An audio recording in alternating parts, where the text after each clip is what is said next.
I'm not going to mince words with you all. Democrats want Republicans dead, and they've already started the killings. An 18-year-old boy was run down by a Democrat driver who confessed to killing the teenager simply because he was a Republican. Even right here in Michigan, just last week, an 83-year-old woman was shot in the back for advocating for the unborn. Joe Biden has declared every freedom-loving American an enemy of the state. But under Republicans, we will take back our country from the communists who have stolen it and want us to disappear. We will expose the unelected bureaucrats, the real enemies within, who have abused their power and declared political warfare on the greatest president this country has ever had.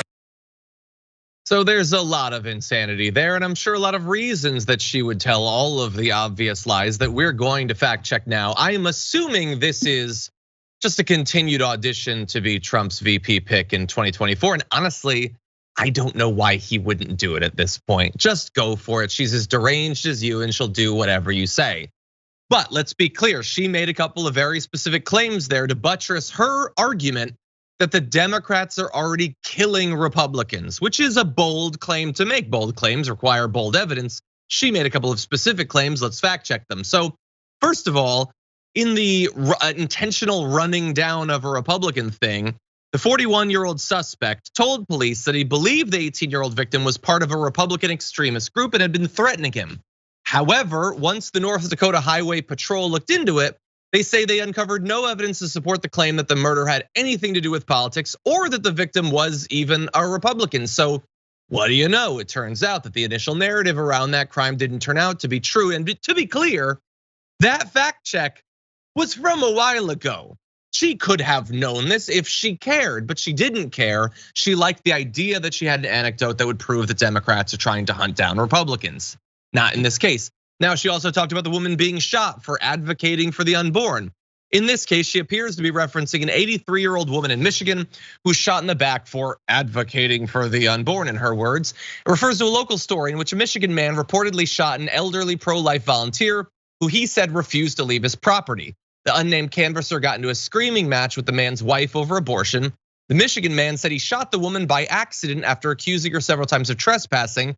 It is not known whether the Michigan man is a Democrat, and the elderly woman survived. So it can hardly be evidence of killing if the person didn't die, and if it's not a Democrat who's actually doing the thing, and if what they did was shoot a person supposedly for trespassing after they got in a shouting match with them, which is the most Republican thing you can do.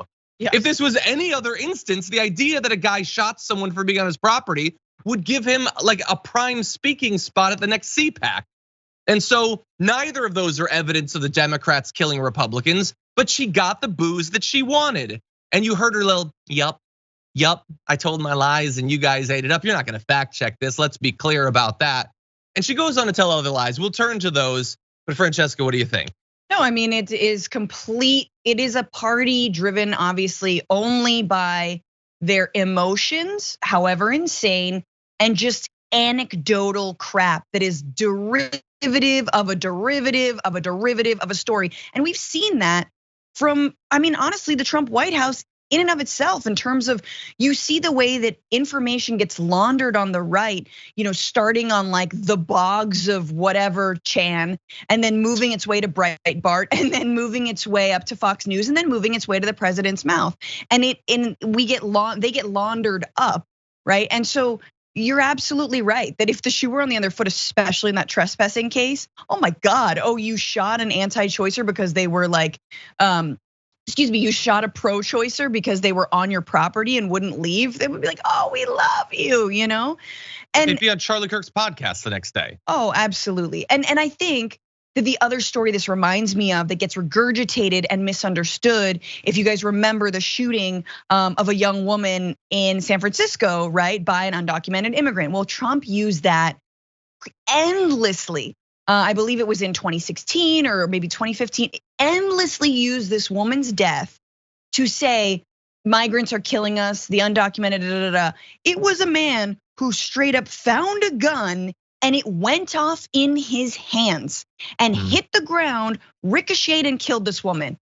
That is exactly what happened, but I'm sure we all remember, like, oh yeah, I guess there was that one incident, I don't know, and that's all you need to do to cast the die of doubt of like, gee, are we the ones who are under attack, even though our right-wing militias are straight up killing Black Lives Matter protesters?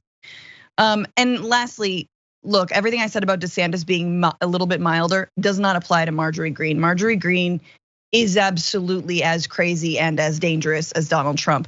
She just holds less power than DeSantis, so I'm minimally less afraid of her.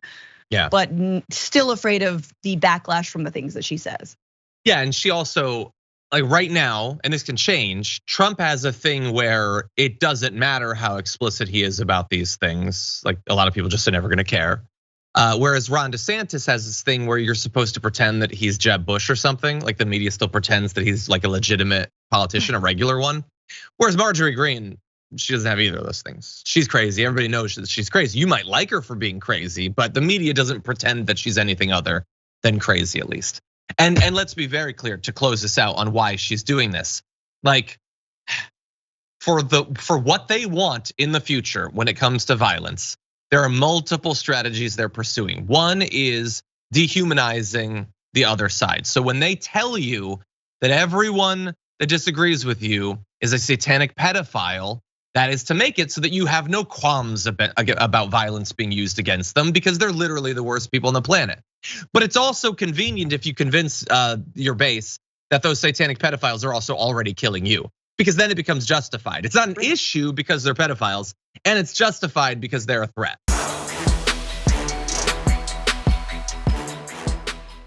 For more political news breakdowns, interviews, stories of activism, and me trying my hardest to care about the occasional big celebrity news story, subscribe to our YouTube channel at youtube.com/thedamagereport.